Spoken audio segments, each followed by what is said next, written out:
সম্মানিত উপস্থিতি, আমরা গত জুমায় রমজানের প্রস্তুতি সম্পর্কে আলোচনা করেছি। আল্লাহ তাআলা যদি তৌফিক দান করেন, আজকে পবিত্র রমজান মাসের বিশেষ ২৭টি আমল নিয়ে আলোচনা করব ইনশাআল্লাহ।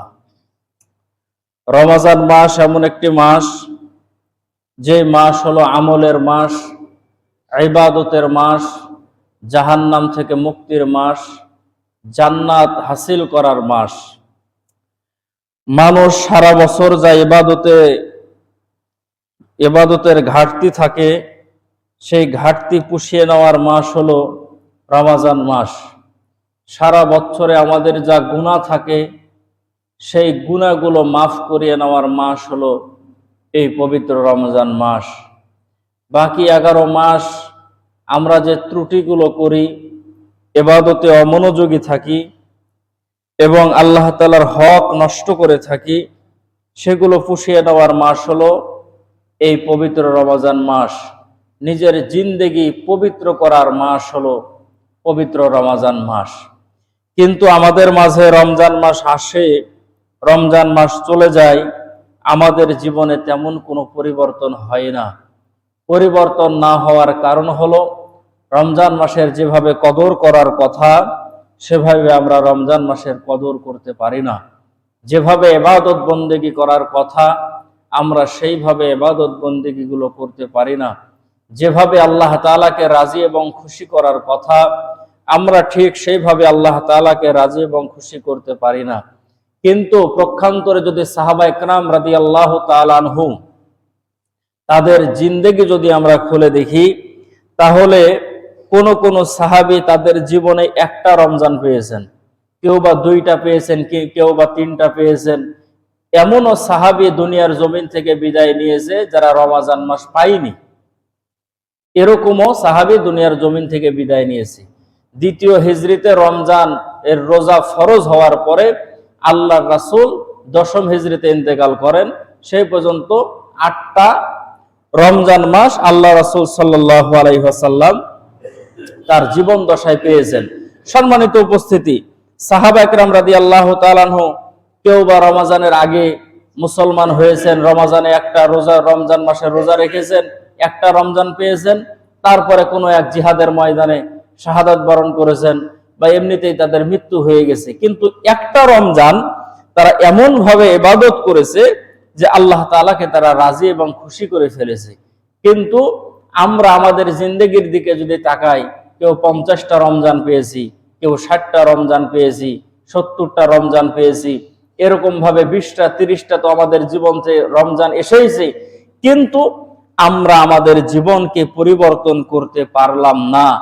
না করার পিছনে কারণ হলো, নিজের জিন্দেগি পরিবর্তন যে করতে পারলাম না, এর পিছনে কারণ রমজানকে যতটা গুরুত্ব দেওয়া দরকার, যেভাবে ইবাদত বন্দেগীগুলো করা দরকার, আমরা ঠিক সেইভাবে ইবাদতগুলো করতে পারি না। যত গুরুত্ব সহকারে রমজান মাসকে ইস্তেকবাল জানানো দরকার, আমরা সেইভাবে রমজান মাসকে ইস্তেকবাল জানাতে পারি না। যে নিজের জীবনকে পরিবর্তন করার জন্য যে সমস্ত ইবাদত বন্দেগীগুলো করা দরকার, আল্লাহ তাআলার কাছে যতটা দোয়া করা দরকার, অনুনয় বিনয় করা দরকার, যতটা সংযত থাকা দরকার, আমরা থাকতে পারি না। কিন্তু সম্মানিত উপস্থিতি, এই রমজান মাস আল্লাহ তাআলা আমাদেরকে দিয়েছেন যাতে করে আমরা তাকওয়া অর্জন করতে পারি, যাতে করে আমরা পুরোপুরি মুত্তাকি হতে পারি। কিন্তু রমজান মাস মানে আমাদের কাছে মোটামুটি 4টা আমল এরকম মনে হয়, যে রমজান মাসে রোজা রাখবো, তারাবির নামাজ পড়বো, সাহারি খাবো আর ইফতারি করব। এর বাইরে আরো যে ইবাদত বন্দেগী আছে, আমাদের মনে হয় না যে ইবাদত বন্দেগী গুলো আছে। এমনি 11 মাস যেভাবে আমরা পার করি, বাকি এই একটা মাস রমজান মাস, এই মাসটাও আমরা সেভাবে হেলায় খেলায় পার করে দিই। দেখতে দেখতে 30টা দিন 29টা দিন চলে যায়। আমাদের জিন্দেগি যেমন ছিল তেমনই থাকে। আল্লাহ তাআলা যে বললেন যাতে করে তোমরা তাকওয়া অর্জন করতে পারো রমজানের রোজা রাখার পরে, সেই তাকওয়া আমরা অর্জন করতে পারি না। সম্মানিত উপস্থিতি, পুরো রমজান মাস আমরা রমজানের গুরুত্ব, রমজানের ফজিলত, রমজানের ফাজাইল, রমজানের মাসাইল, এরকম ভাবে রোজা সংক্রান্ত যে সমস্ত মাসলা মাসাইল গুলো আছে আমরা জুমার মসজিদে জুমার বয়ানে আলোচনা করার চেষ্টা করব ইনশাআল্লাহ।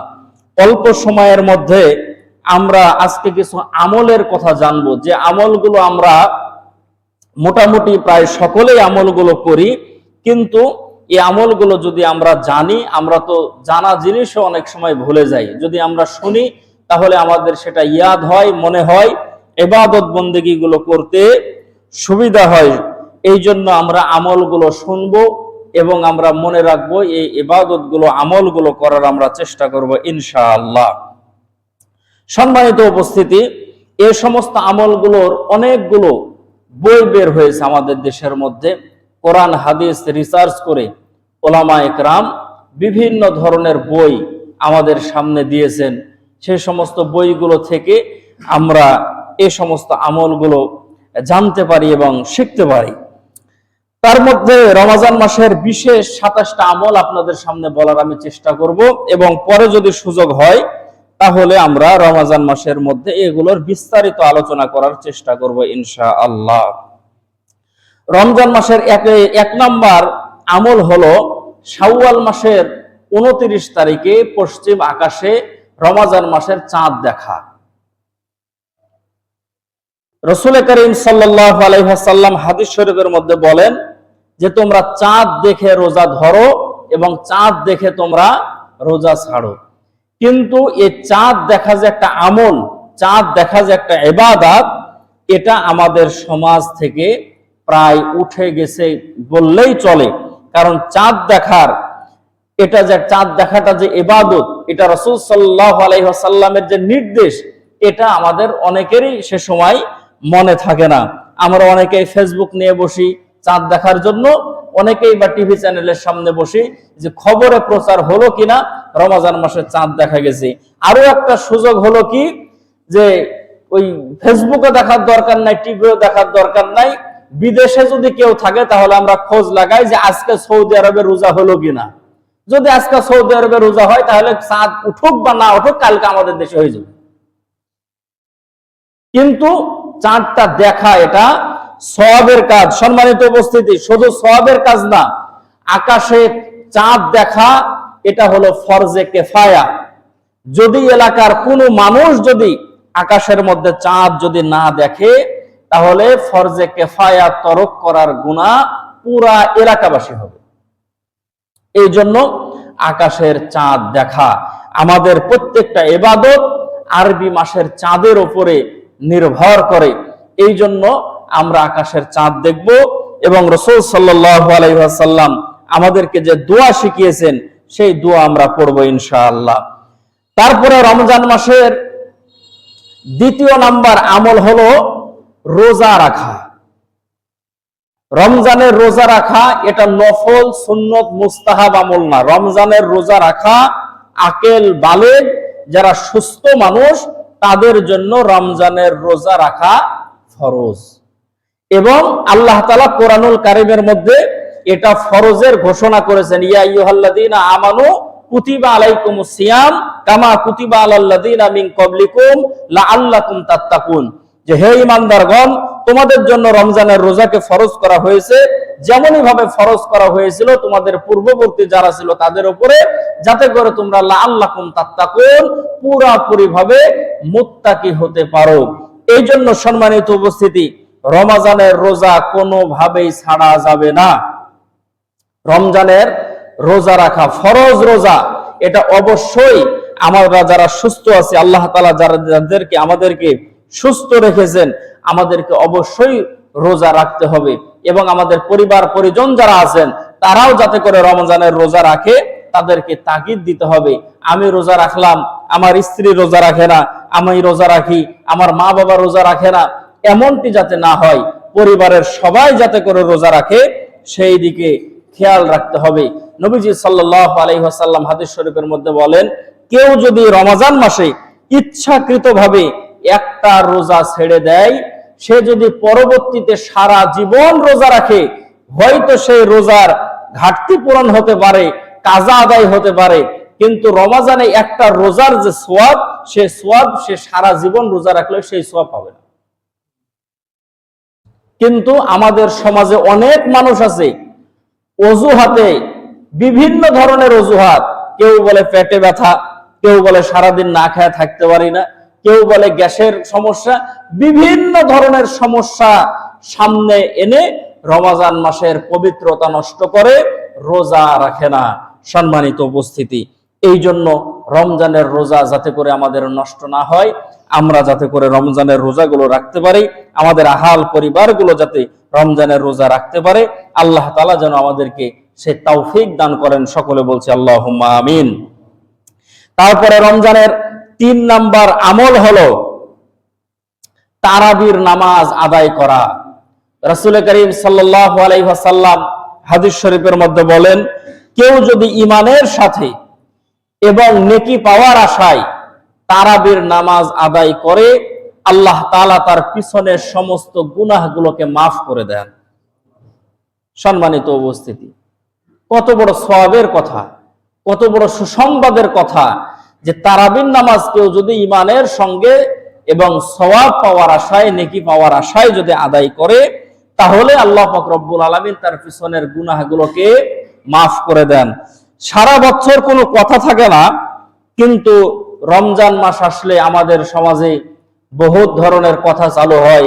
তারাবির নামাজ তো পড়বো, 8 রাকাত পড়বো না 20 রাকাত পড়বো, কি করব না করব, বহুত ধরনের কথা। সোজা সাপটা কথা হলো, সাহাবা ইকরাম রাদিয়াল্লাহু তাআলা আনহুদের থেকে আমাদের মাথার ব্রেনও বেশি না, বুঝার শক্তিও বেশি না। সহজ কথা হলো, হযরত ওমর রাদিয়াল্লাহু তাআলা আনহু সে সময় ইজমা যে 20 রাকাত তারাবির নামাজ তিনি চালু করেছেন, অতএব আমরা উম্মতে মুহাম্মাদি 20 রাকাত তারাবির নামাজই আদায় করব ইনশাআল্লাহ। অনেক মানুষ আছে যে সারা জীবন সে হানাফি মাযহাবকে অনুসরণ করে, কিন্তু রমজান মাস আসলে আহলে হাদিস হয়ে যায়, মানে 8 রাকাত তারাবি পড়বে। তাই যদি জিজ্ঞেস করেন যে কি ব্যাপার 20 রাকাত কেন পড়লেন না, বলে 8 রাকাত হুজুররা বলে যে 8 রাকাত পড়লেও চলে। এই রমজান মাস আসলে আহলে হাদিস হয়, আর যখন বউ তালাক দেয় তখন যে আহলে হাদিস হয়। যে হানাফি মাযহাবে একসাথে 3 তালাক দিলে 3 তালাক হয়ে যায়, আর আহলে হাদিসের মৌলবীরা ফতোয়া দিয়েছে যে না, 3 সাদে আপনাকে 3 তালাক দিতে হবে, ওই সময় যে আহলে হাদিস হয়ে যায়। সম্মানিত উপস্থিতি, এই জন্য হযরত ওমর রাদিয়াল্লাহু তাআলা আনহু জান্নাতের সুসংবাদ প্রাপ্ত যে 10 জন সাহাবী ছিল, একজন সাহাবীর বিদায় হয়েছে, শুধু আবু বকর রাদিয়াল্লাহু তাআলা আনহু বিদায় নিয়েছেন। তারপরে হযরত ওমর রাদিয়াল্লাহু তাআলা আনহু খেলাফতে বসার পরে তিনি 20 রাকাত তারাবির নামাজ তিনি পরামর্শক্রমে চালু করেছেন। আচ্ছা, ওমর রাদিয়াল্লাহু তাআলা আনহু যদি কোরআন হাদিসের বিপক্ষে কোনো কথা বলবে আর সে জায়গায় রাসূল সাল্লাল্লাহু আলাইহি সাল্লামের সাহাবীরা মেনে নেবে, এটা তো মানাই যায় না। হযরত ওমর রাদিয়াল্লাহু তাআলা আনহু একদিন জুমার মসজিদে বললেন, আচ্ছা বলো দেখি, আমি যদি কোরআন হাদিসের বিরুদ্ধে যদি অবস্থান নেই, তাহলে কি তোমাদের মধ্যে এমন কেউ আছে যে আমার বিরুদ্ধে দাঁড়াবে? একজন গ্রাম্য রাখাল মানুষ, তিনি হাতের মধ্যে তরবারি নিয়ে দাঁড়ালেন আর ডাক দিয়ে বললেন যে ওমর, আপনাকে খুব ভালোবাসি, খুব মহব্বত করি, সম্মান করি, শ্রদ্ধা করি, ভক্তি করি, আপনার কথা মানি, কিন্তু আপনি কোরআন হাদিসের বিপক্ষে অবস্থান নেবেন আর আমরা চুপচাপ দেখব, এটা কোনো সময় আপনি আশা করেন না। এই তরবারি দিয়ে আপনার শরীর থেকে কাল্লা আলাদা করে দেব। তাহলে আমাদের এটা ভাবাটাই ভুল হবে যে রাসূল সাল্লাল্লাহু আলাইহি ওয়াসাল্লামের 9 জন জান্নাতের সুসংবাদ প্রাপ্ত সে সময় সাহাবীরা আছে, অন্যান্য সাহাবীরা বেঁচে আছে, আর ওমর রাদিয়াল্লাহু তাআলা 20 রাকাত তারাবি চালু করলো, কোন সাহাবী কোনো প্রতিবাদ করলো না। আর এই 2024 সাল 25 সালে এসে আমাদের দেশের আলো ওলামা ইকরাম এখন এসে বলতেছে যে না, ওমর রাদিয়াল্লাহু তাআলা যদি চালু করে তাহলে সেও বেদাত করেছে। বলেন না?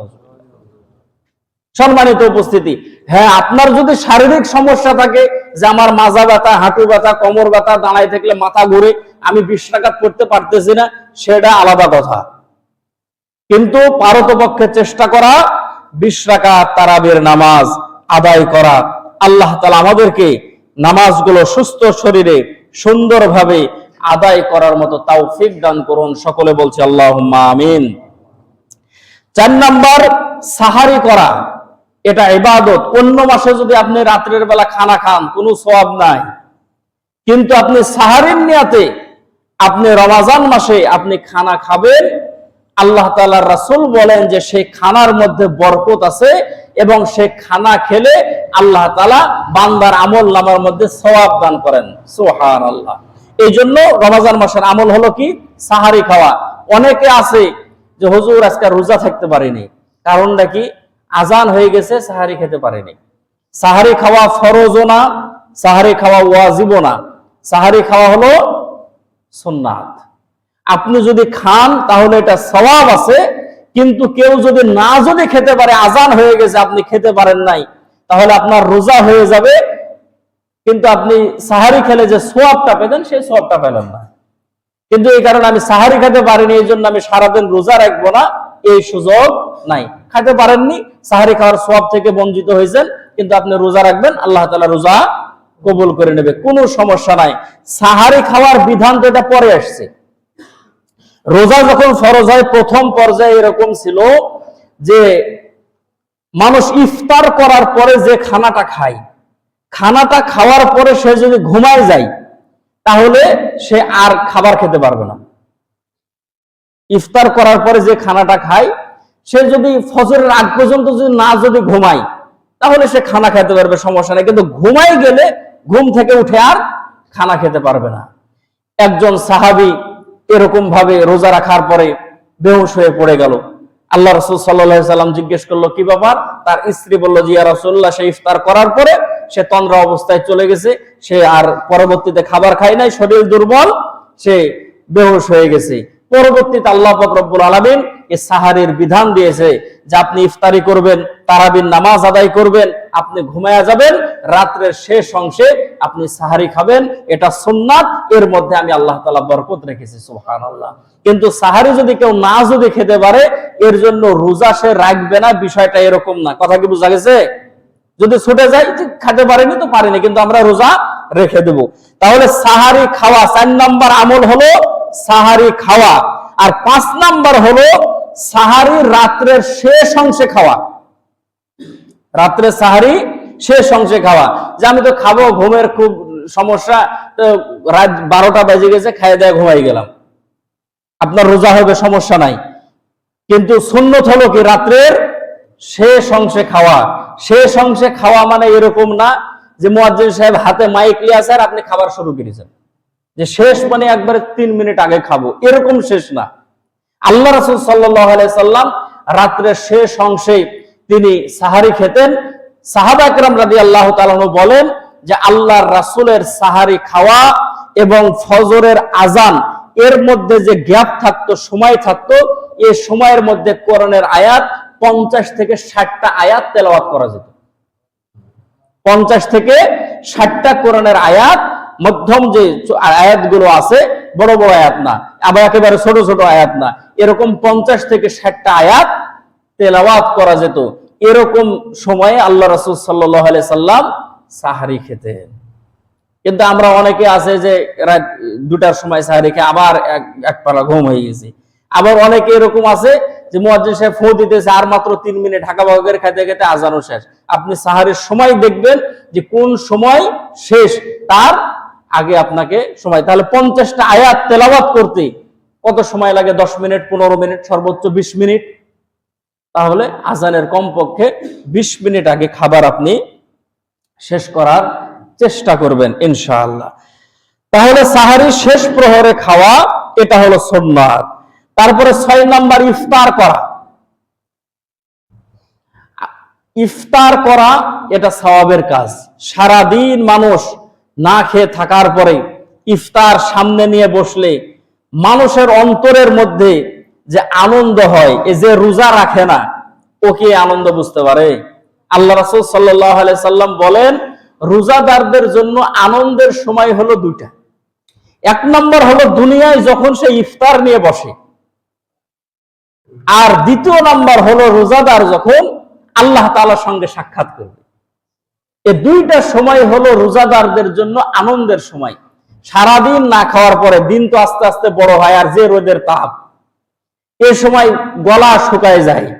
আমরা তো সারাদিন ঘরের ভিতরে থাকি, সেরকম রোজা রাখতে কষ্ট হয় না, কিন্তু যারা মাঠে কাজ করে রাস্তায় চলাফেরা করে, অফিস আদালতে চাকরি করে, বিভিন্ন ধরনের কাজের মধ্যে ব্যস্ত থাকে। বিশেষ করে যারা মাঠের মধ্যে কাজ করে, এখন তো পুরা রমজান মাস মাঠের মধ্যে বিভিন্ন ধরনের ধান কাটাকাটি, আলুর কাজ, বিভিন্ন ধরনের কাজ জমির মধ্যে। তারপরেও তো আল্লাহর কিছু বান্দা আছে যে জীবন চলে যাবে কিন্তু তারা রোজা ছাড়বে না। এই যে সারাদিন কষ্ট করার পরে পেটের মধ্যে ক্ষুধা, তারপরে পানির পিপাসা, যখন খাবারগুলো নিয়ে যখন রোজাদার যখন বসে, তখন তার সামনে ইফতার এবং তার অন্তরের মধ্যে যে আনন্দ, যে খুশিটা সে অনুভব করে, এটা যারা বেরোজাদার, যারা রোজা রাখে না, এটা 4 ঘন্টা ওয়াজ করলেও এই আনন্দ ওদেরকে বোঝানো যাবে না। এই জন্য সম্মানিত উপস্থিতি, ইফতারের মধ্যেও বরকত আছে, ইফতার করাটা সুন্নাত। তারপরে এটা 6 নাম্বার আমল গেল। 7 নাম্বার ইফতার, 7 নাম্বার আমল হলো ইফতার তাড়াতাড়ি করা। খেয়াল করবেন, ইফতার করা এটা নেক আমল, আবার ইফতারটা দেরি না করা, তাড়াতাড়ি করা। যারা ইহুদি আছে, এরকম ভাবে যারা শিয়া আছে, এরা ইফতার দেরি করে করে, যখন চারিদিক অন্ধকার হয়ে যায় সে সময় তারা ইফতার করে। কিন্তু নবীজি সাল্লাল্লাহু আলাইহি ওয়াসাল্লাম বলেন যে আমার উম্মত যদি সাহারি দেরি করে খায়, সাহারি দেরি করে খায় আর ইফতার তাড়াতাড়ি করে, আমার উম্মতের কল্যাণ সেই পর্যন্ত কেউ ঠেকাতে পারবে না। বলেন সুবহানাল্লাহ। তাহলে ইফতার তাড়াতাড়ি করা মানে কি যে আজানের 3 মিনিট আগে খাই নেবেন এরকম?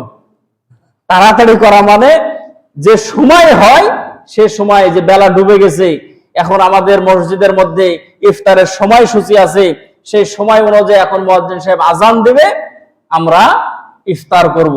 তবে আজান দেওয়ার পরে দেরি না করা, সময় হয়ে যাওয়ার পরে দেরি না করা। অনেকেই মনে করে যে না আর একটু সময় যাক, বোধহয় 2 মিনিট পরে ইফতার করলে সওয়াব বেশি হবে। বিষয়টা এরকম না, ইফতার তাড়াতাড়ি করা। সম্মানিত উপস্থিতি, তারপরে 8 নাম্বার হলো ইফতারের সময় দোয়া করা। ইফতার যখন আপনি শুরু করবেন সে সময়ে দোয়া আছে, এবং ইফতার সামনে নিয়ে দোয়া করা। ইফতার সামনে নিয়ে বান্দা যেই দোয়া করে, জায়েজ দোয়া, হালাল দোয়া, আল্লাহ পাক রব্বুল আলামিন সেই বান্দার দোয়াগুলো সঙ্গে সঙ্গে কবুল করে নেন। সুবহানাল্লাহ।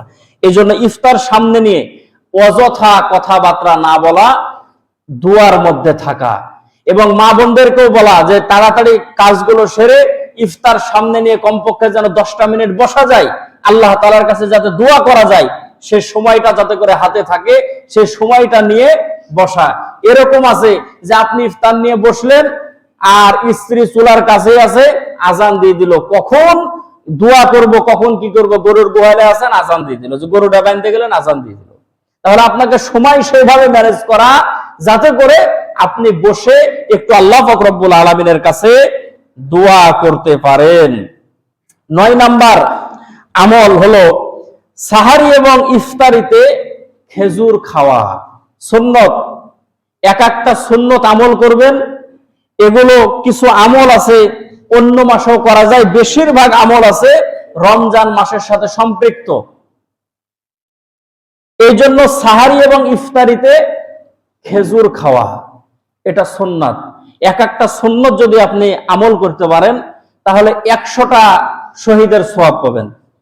আর রমজান মাসে যদি এক একটা সুন্নত আদায় করতে পারেন তাহলে এই সওয়াব 70 থেকে 700 গুণ আরো বেড়ে যাবে।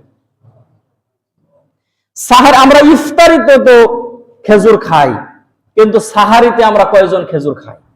নবীজি সাল্লাল্লাহু আলাইহি ওয়াসাল্লাম সাহারি এবং ইফতারিতে খেজুর খাওয়ার কথা বলেছেন, এবং নবীজি সাল্লাল্লাহু আলাইহি ওয়াসাল্লাম সাহারি এবং ইফতারিতে কাঁচা পাকা খেজুর দিয়ে ইফতার করতেন।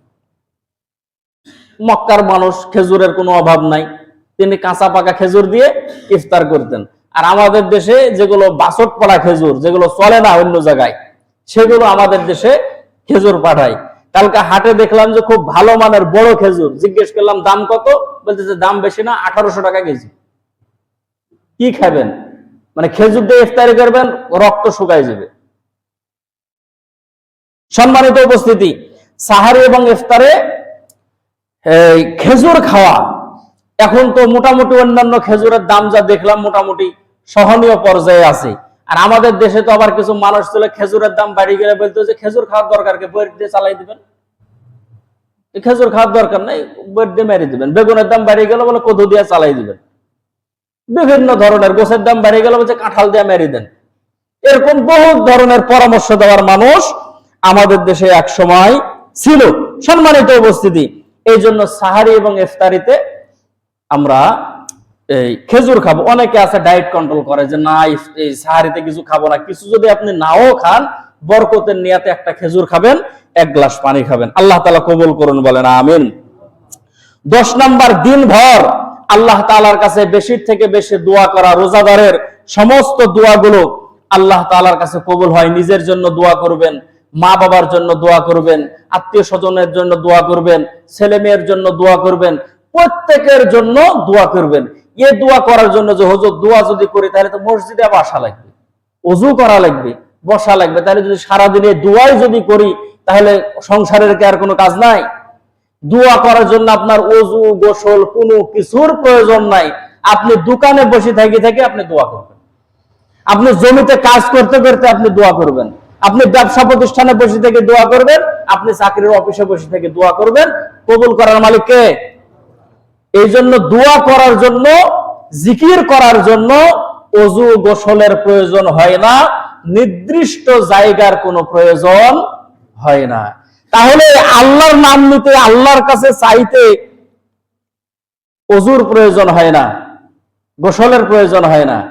আর আমাদের দেশে আবার কিছু নেতা এখন বক্তব্য দিছে, বলতেছে যে উমুকের নাম নেওয়ার আগে ওযুকেরই নাম নিতে হবে। কি সাংঘাতিক কথাবার্তা! আল্লাহর নাম নিতে ওযু করতে হয় না, রাসূলের নাম নিতে ওযু করতে হয় না, সাহাবীদের নাম নিতে ওযু করতে হয় না, বড় বড় আল্লাহর ওলিদের নাম নিতে ওযু করতে হয় না। আর নেতার নাম নিতে কি করতে হবে? ওযু করতে হবে। তা আমাদের এক হুজুর আবার লিখেছে যে নামাজের ওযুর তো হলো 4 ফরজ, তো ওই নেতার নামের ওযু করার আবার কয় ফরজ? আর নামাজের ওযু ভাঙ্গার কারণ হলো 7টা, তো ওই নেতার নামের ওযু ভাঙ্গার কারণ আবার কয়টা? আর এক হিন্দু আবার এসে লাইভে ক্যান্সার বলতেছে মুসলমানেরা তো ওযু করে নেতার নাম নিবে, আমি যে হিন্দু মানুষ ওযু করতে পারবো না তাহলে কি আমি নেতার নাম নিব না? কথা বুঝতে পারেননি? যে মুসলমানরা তো ওযু করে তাও নাম নিবে, তাহলে আমি যে হিন্দু মানুষ ওযু করতে পারবো না তাহলে আমার নেতার নাম নেওয়া কোন জায়গায় যাবে? সম্মানিত উপস্থিতি, এই জন্য এই সমস্ত বেফাইসা কথাগুলো কোনোভাবেই বলা যাবে না। আবার কেউ কেউ বলতেছে যে আমার নেত্রীর নাম নিলে মুখ পবিত্র হয়ে যাবে। কি মুসিবতের কথা! কেউ কাউকে ভালোবাসতে পারে, মহব্বত করতে পারে, অনুসরণ করতে পারে, এক এক দল করবে, বাংলাদেশে এটাই স্বাভাবিক। কিন্তু ইসলাম বিরোধী এই সমস্ত কথাগুলো না বলাই ভালো। সম্মানিত উপস্থিতি, এই জন্য দিনভর আল্লাহ তাআলার কাছে দোয়া করার জন্য স্পেশাল জায়গারও প্রয়োজন হয় না, স্পেশাল ভাবে ওযু গোসল করারও প্রয়োজন হয় না। আল্লাহ তাআলার কাছে আপনারা দোয়া করবেন। 11 নাম্বার হলো সমস্ত প্রকার পাপাচার কাজ বর্জন করা। রমজান মাসের যখন চাঁদ যখন উঠে যায় তখন আল্লাহ তাআলা শয়তানকে শিকলবন্দি করার পরে গভীর সমুদ্রের মধ্যে নিক্ষেপ করে দেন, যাতে করে বান্দার ইবাদতের মধ্যে সে সমস্যা করতে না পারে। কিন্তু কিছু কিছু মানুষ আছে যে রমজান মাস আসার পরে ওদের পাপ কাজ বন্ধ হয় না। শয়তান যে 11 মাস চাবি দিয়ে ঘুরাইছে, ওই 11 মাসের প্রভাব একটা মাস থাকে না, একটা মাস ওই চলতেই থাকে, সেই গুনার কাজ সে করতেই থাকে। এই যে ফ্যান ঘুরছে, সুইচ বন্ধ করে দিলে কি সাথে সাথে বন্ধ হয়ে যাবে? 30 সেকেন্ড এমনি পাওয়ারে চলবে। তাহলে 11 মাস যাক শয়তান ঘুরাইছে, একটা মাস কি আরো 2 মাস আরামে চলতে পারবে, কারণ 11 মাস শয়তান যে ঘোরানা ঘুরাইছে। এই জন্য সমস্ত প্রকার পাপাচার কাজ বর্জন করা। আল্লাহ তাআলা আমাদেরকে পাপ কাজ থেকে দূরে থাকার তৌফিক দান করুন, বলেন আমিন। বড় কথা, রাসূল সাল্লাল্লাহু আলাইহি সাল্লাম বলেন যে কেউ রমজানের রোজা রাখলো কিন্তু পাপ কাজ সে বর্জন করলো না, তার জন্য না খেয়ে থাকা হলো, তার রোজা আল্লাহ তাআলার কাছে কবুল হবে না। তাহলে আমি সারাদিন কষ্ট করে না খায়া থাকলাম আর আমি পাপ কাজ বন্ধ করলাম না, তাহলে এই রোজা আল্লাহ তাআলার কাছে কবুল হবে না। তারপরে 12 নম্বর আসেন, পাপ কাজ তো বর্জন করব। 12 নম্বর বিশেষ করে মিথ্যা কথা এবং প্রতারণা থেকে আমরা দূরে থাকব। জবানের হেফাজত করব, প্রতারণা থেকে আমরা দূরে থাকব। 13 নাম্বার, ঝগড়া বিবাদ থেকে আমরা দূরে থাকবো। কেউ যদি আপনার সঙ্গে ঝগড়া করতে আসে, আপনি বলবেন যে ভাই আমি রোজাদার। আবার যদি ঝগড়া করতে আসে, আল্লাহ রাসূল বলেন তোমরা 3 বার বলবা আমি রোজাদার, আমি রোজা আছি, আমি সিয়ামরত অবস্থায় আছি, তোমার সঙ্গে আমি ঝগড়া বিবাদের মধ্যে লিপ্ত হব না। সম্মানিত উপস্থিতি, 14 নাম্বার হলো সাধারণ আমল ও ভালো কাজগুলো সবচেয়ে ভালো গুরুত্ব দিয়ে করা। আমরা তো যে ইবাদত বন্দেগী গুলো বাকি 11 মাসে করি, এই রমজান মাসে আরো গুরুত্ব সহকারে সেই সমস্ত ইবাদত গুলো ভালোভাবে করা। 15 নাম্বার হলো গুরুত্ব সহকারে আল্লাহ তাআলার কাছে মাফ চাওয়া এবং ইস্তেগফার করা। এই রমজান মাসে আল্লাহ তাআলা প্রতি রাত্রে প্রতিদিনে হাজার হাজার মানুষকে জাহান্নাম থেকে মুক্তি দান করেন। আপনার আর আমার তো জানা নাই যে আমার নাম জাহান্নামের খাতায় আছে না জান্নাতীদের খাতার মধ্যে আছে। এই জন্য আল্লাহ তাআলার কাছে গুরুত্ব সহকারে মাফ চাওয়া, তওবা করা, ইস্তেগফার করা, যাতে করে আল্লাহ তাআলা আমাদেরকে জাহান্নামের খাতা থেকে নাম কেটে দেন, জান্নাতি হিসাবে আল্লাহ তাআলা আমাদেরকে কবুল করেন। সকলে বলেন আল্লাহুম্মা আমিন। 17 নাম্বার আমল হলো গুরুত্বের সাথে কোরআনুল কারীম তেলাওয়াত করা। বাকি 11টা মাস আমাদের কোরআন খোলার অনেকের সুযোগ হয় না, রমজান মাসটা একটু সুযোগ হয়। এজন্য রমজান মাস হলো কোরআন নাজিলের মাস। এই মাসে আল্লাহ তাআলা কোরআন নাজিল করেছেন। কোরআনের কারণেই এই মাসের এত সম্মান, কোরআনের কারণেই নবীজির সম্মান। যে পাহাড়ে কোরআন নাজিল হয়েছে, কোরআনের কারণেই সেই পাহাড়ের সম্মান। আমাদের বিশ্বনবীর উপরে কোরআন নাজিল হয়েছে, নবীর সম্মান। আমরা কোরআন পেয়েছি, এই জন্য আমাদের সম্মান। রমজান মাসের মধ্যে কোরআন নাজিল হয়েছে, রমজান মাসের সম্মান। এই জন্য রমজান মাসে কোরআনুল কারীম তেলাওয়াত করা। রমজান মাস যখন আসতো, নবীজি সাল্লাল্লাহু আলাইহি ওয়াসাল্লাম বেশি থেকে বেশি কোরআনুল কারীম তেলাওয়াত করতেন। আমাদের মাযহাবের ইমামে আজম আবু হানিফা রাহমাতুল্লাহ আলাইহি রমজান মাসে কোরআনুল কারীম 61 বার খতম করতেন। 61 বার কোরআনুল কারীম খতম করতেন। রাতে 1 খতম করতেন, দিনে 1 খতম করতেন। রাতে 1 খতম করতেন, দিনে 1 খতম করতেন। 30 দিনে রাতে আর দিনে মিলায়া 60 খতম। আর খতম তারাবির নামাজে পড়তেন 1 খতম। মোট 61 খতম কোরআন পুরা রমজান মাসে পড়তেন। আমাদের বদনসিব হলো যে পুরা রমজান মাস চলে যায়, কিন্তু আমরা একটা খতম কোরআনুল কারীম তেলাওয়াত করতে পারি না। প্রতিদিন যদি আমরা একটা পারা করে যদি তেলাওয়াত করতে পারি, তাহলে 30 দিনে আমার কোরআনটা খতম হয়ে যাবে।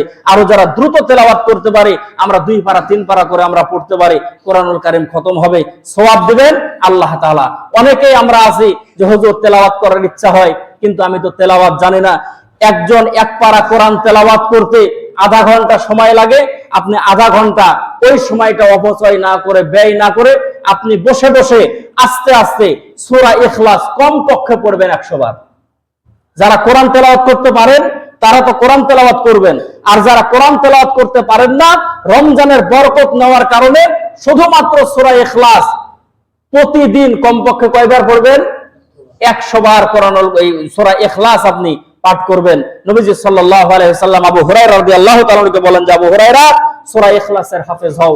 হাসরের ময়দানে সূরা ইখলাস তুমি আল্লাহ তাআলার সামনে তেলাওয়াত করবা, আল্লাহ তাআলা তোমাকে 4 তলা বিশিষ্ট একটা জান্নাত দান করবেন। সাহাবা একরাম রাদিয়াল্লাহু তাআলাকে আল্লাহ রাসূল বললেন যে সাহাবীরা শোনো, সূরা ইখলাস যদি তুমি 1 বার তেলাওয়াত করো 10 পারা তেলাওয়াতের সওয়াব পাবা, 2 বার তেলাওয়াত করলে 20 পারা তেলাওয়াতের সওয়াব পাবা, 3 বার তেলাওয়াত করলে 30 পারা তেলাওয়াতের সওয়াব পাবা। এরকম ভাবে 3 বার যদি তেলাওয়াত করো 1 খতম কোরআনুল কারীম তোমরা তেলাওয়াত করার সওয়াব পাবা। সাহাবা একরাম রাদিয়াল্লাহু তাআলা বললেন ইয়া রাসূলুল্লাহ, যদি 6 বার পড়ি? আল্লাহ রাসূল বললেন যে 2 খতম তেলাওয়াতের সওয়াব পাবা। আল্লাহ রাসূল সাহাবী বললেন ইয়া রাসূলুল্লাহ, যদি 9 বার যদি তেলাওয়াত করি? আল্লাহ রাসূল বললেন যে 3 খতম কোরআন তেলাওয়াতের সওয়াব পাবা। সাহাবী বললেন ইয়া রাসূলুল্লাহ, 9 বার যেহেতু তেলাওয়াত হয়েছে, আরেকবার মিলায়া দিয়া যদি 10 বার তেলাওয়াত করি? আল্লাহ রাসূল বললেন জান্নাতের মধ্যে তোমার জন্য একটা বিল্ডিং বানায় দেওয়া হবে। তাহলে আপনি আর আমি যদি দিনে 100 বার যদি তেলাওয়াত করি, আপনার আমার জন্য জান্নাতের মধ্যে কয়টা বিল্ডিং তৈরি করা হবে? সম্মানিত উপস্থিতি, এই জন্য রমজান মাসে যারা আমরা তেলাওয়াত করতে পারি না, মনে আফসোস আর কষ্ট নিয়ে আমরা আল্লাহ তাআলার কাছে অনুনয় বিনয়ের সাথে বলবো, আল্লাহ আপনি আমাকে চোখ দিয়েছেন, হাত দিয়েছেন, কান দিয়েছেন, শক্তি দিয়েছেন, আমার বদনসিব আমি কোরআন তেলাওয়াত করতে পারি না। আমি সূরা ইখলাস জানি, আমি সূরা ইখলাস তেলাওয়াত করতেছি। আঙ্গুল গুনে গুনে আপনি 100 বার কোরআনুল কারীম তেলাওয়াত করবেন। আল্লাহ তাআলা আমল করার মতো তৌফিক দান করুন, বলেন আমিন। তার 18 নম্বর হলো কোরআনুল কারীম তো আমরা তেলাওয়াত করব। 18 নম্বর আমল হলো কোরআনুল কারীম শোনা এবং কোরআনুল কারীম শোনানো, তেলাওয়াত করে শোনানো এবং মানুষ তেলাওয়াত করলে শোনা। রমজান মাসে হযরতে জিবরাইল আলাইহিস সালাতু ওয়াস সালাম আল্লাহর রাসূলকে এক খতম কোরআন তেলাওয়াত করে শোনাতেন, আবার আল্লাহর রাসূলও হযরতে জিবরাইলকে কোরআনুল কারীম এক খতম তেলাওয়াত করে শোনাতেন।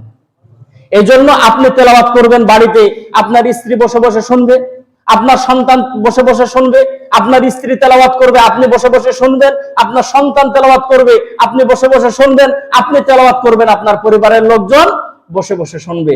আগে দেখতাম আমাদের নানি দাদিরা কোরআনুল কারীম তেলাওয়াত করতো, আমরা পাশে পাশে বসে বসে কোরআনুল কারীম শুনতাম। নানি দাদিকে বলতাম যে বাঁকা বাঁকা লেখা কিভাবে তুমি পড়তে পারো? বলে তোরা বড় হ, তোরাও পড়তে পারবি। সম্মানিত উপস্থিতি, এই জন্য কোরআনুল কারীম তেলাওয়াত করে করে শোনানো আমাদের একটা শোনার সুযোগ হয় তারাবির নামাজে। যারা 20 রাকাত তারাবি পড়ে, আমাদের মসজিদে তো আলহামদুলিল্লাহ খতম তারাবি হয়, পুরা কোরআনুল কারীম শোনার একটা সুবর্ণ সুযোগ। কিন্তু আমাদের তকদির খারাপ না, কপাল খারাপ না, কি খারাপ, 8 রাকাত নামাজ পড়ার পরে মানুষ হুড় করে চলে যায়।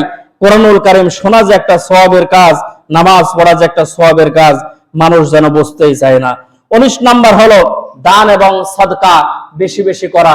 রমজান মাসে সওয়াব বেশি, যত দান করবেন আল্লাহ তাআলা 70 থেকে 700 গুণ পর্যন্ত সওয়াব বাড়ায় দেবে।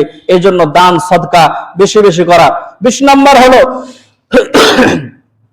সাহারি খেতে ওঠার সময় তাহাজ্জুদের নামাজ আদায় করা। গত জুমাতেও বলেছি তাহাজ্জুদের নামাজ আদায় করা 3টা ইবাদতের কথা। রাসূল সাল্লাল্লাহু আলাইহি ওয়াসাল্লাম বলেন যে 3টা ইবাদতের মজা, 3টা ইবাদতের স্বাদ আল্লাহ তাআলা দুনিয়ার মধ্যে মানুষ যদি মনোযোগ সহকারে করে, আল্লাহ তাআলা বুঝার মতো, সেই স্বাদ আস্বাদন করার মতো আল্লাহ তাআলা বান্দাকে সুযোগ করে দেন। তার মধ্যে 1 নাম্বার হলো তাহাজ্জুদের নামাজ। মানুষ যদি মনোযোগ সহকারে পড়তে পারে, সিজদার মধ্যে যাওয়ার পরে চোখের পানি ছেড়ে দিয়ে যদি কাঁদতে পারে, এর মধ্যে যে কি মজা! যারা তাহাজ্জুদের নামাজ পড়ে চোখের পানি ছেড়ে দিয়ে আল্লাহ তাআলার কাছে কাঁদে, তারাই মাত্র এই মজাটা পায়। 2 নাম্বার হলো আরাফার ময়দানে যখন মানুষ দোয়া করে, এর মধ্যে যে কি স্বাদ আছে, কি প্রশান্তি আছে, যারা আরাফার ময়দানে দোয়া করে তারাই কেবলমাত্র প্রশান্তি পায়। 3 নাম্বার হলো যারা ইতিকাফ করে, আল্লাহ পাক রব্বুল আলামিনের ঘরের মধ্যে অবস্থান করে, আল্লাহ পাক রব্বুল আলামিন তাদেরকে সেই ইবাদতের মজা দান করেন। এই জন্য রমজান মাসে আমরা তাহাজ্জুদের নামাজ পড়ব। সাহারির সময়, সাহারির আগে হোক, সাহারির পরে হোক, তাহাজ্জুদের সময়ের মধ্যে আমরা তাহাজ্জুদের নামাজ পড়ব ইনশাআল্লাহ। 21 নাম্বার হলো সামর্থ্য যদি থাকে তাহলে রমজান মাসে উমরা করা। নবীজি সাল্লাল্লাহু আলাইহি ওয়াসাল্লাম বলেছেন যে যে রমজান মাসে উমরা করলো সে যেন পবিত্র হজ পালন করলো, বলেন সুবহানাল্লাহ। অন্য হাদিস শরীফের মধ্যে নবীজি বলেন যে রমজান মাসে উমরা করলো সে যেন আমার সঙ্গে হজ করলো, সুবহানাল্লাহ। এই দিগ্রামের মধ্যে বহুত মানুষের টাকা আছে, হজ ফরজ হয়েছে এরকম মানুষ আছে, হজ ফরজ এরকম অনেক মানুষ আছে, অনেক সম্পদশালী মানুষ আছে, এখন উমরা করতে বেশি টাকার প্রয়োজন হয় না। দিগ্রামের মানুষের যত টাকা, আমার যদি অত টাকা থাকতো তো আমি প্রতি বছর একবার করে যেতাম, আল্লাহ কবুল করলে ইনশাআল্লাহ। কিন্তু মানুষের টাকা থাকলে তো হবে না, কবুল করার মালিক কে? আল্লাহ। এই জন্য রমজান মাসে যদি সামর্থ্য থাকে তাহলে উমরা করা, আল্লাহ পাক রব্বুল আলামিনের ঘর তাওয়াফ করা। 22 নাম্বার আমল হলো রোজা রেখে বেশি বেশি মেসওয়াক করা। অনেকে যখন আল্লাহ রাসূল সাল্লাল্লাহু আলাইহি সাল্লাম রমজান মাসে 5 ওয়াক্ত নামাজে তো ওযুর সময় তো মেসওয়াক করতেনই, অন্য সময়ও মেসওয়াক করতেন। আমরা যদি এখন রোজার মাসে মেসওয়াক করার কথা বলি তো অনেকে বলে যে হুজুর রমজান মাসের রোজাদারের মুখের গন্ধ আল্লাহ তাআলার কাছে মেশক আম্বরের চাইতেও বেশি, তাহলে যদি বেশি বেশি মেসওয়াক করি তাহলে তো মুখে গন্ধ হবে না। আরে মুখের গন্ধ কি ওই খাদ্য বসা গন্ধ আল্লাহর কাছে পছন্দ? আপনি সারাদিন না খাওয়ার পরে পাকস্থলী ফাঁকা হওয়ার কারণে একটা যে গন্ধ তৈরি হয় সেই গন্ধ আল্লাহ তাআলার কাছে পছন্দ। আর আপনি জীবনে বাস করবেন না মুখে দুর্গন্ধ করে দেবেন, ওই দুর্গন্ধ আল্লাহ তাআলার কাছে পছন্দ? ওই দুর্গন্ধ আল্লাহ তাআলার কাছে পছন্দ না। রমজান মাসে মেসওয়াক করা, অনেকে বলে মেসওয়াক করলে রোজা ঢিলা হয়ে যাবে, এটা ভুল কথা। আপনি মেসওয়াক করবেন 5 ওয়াক্ত নামাজে ওযুর সময় মেসওয়াক করবেন, অন্য সময় তো আপনারা মেসওয়াক করবেন। রমজান মাস আসলে নিমের গাছের মাথা ঠিক থাকে না, 2 গাছের নিমের গাছ ভাঙ্গি মানে ওই বড় বড় মেসওয়াক, মানে বউ মারার কারণে মেসওয়াক করে নিয়েছে, যে মেসওয়াক করবো বউয়ে খো পিটবো, এই গাছ ছোট ছোট গাছ ভাঙ্গি এই সমস্ত একটা মেসওয়াক করলে 30 দিন চলে যায়। আমি যে মেসওয়াক করে 5-7 মাস হয়ে গেল, ওই মেসওয়াকই তো চলতেছে, কোনো সমস্যা নাই। একটা মেসওয়াক করলে 1 মাস তো আরামে চলে যাবে। এই জন্য প্রতিদিন আপনার খেজুরের ডাল কাটতে হবে, প্রতিদিন নিমের গাছের মাথা ভাঙতে হবে, বিষয়টা তা না। এই জন্য মেসওয়াক করবেন। 23 নম্বর হলো রমজানের শেষের 10 দিন ইতিকাফে বসা। প্রস্তুতি নেবেন, এখান থেকে সময় পার হয়েছে আমি দেখেছি, প্রস্তুতি নেবেন এখন থেকে। রমজান মাসে অনেক সময় আমরা যখন ওই শেষের দিকে আসি, যখন বলি ইতিকাফে, তখন বলে যে হুজুর বেগুন আছে জমিতে বেচতে হবে জি। অনেকে বলে যে হুজুর কাজ যে সাঁটা হয়নি।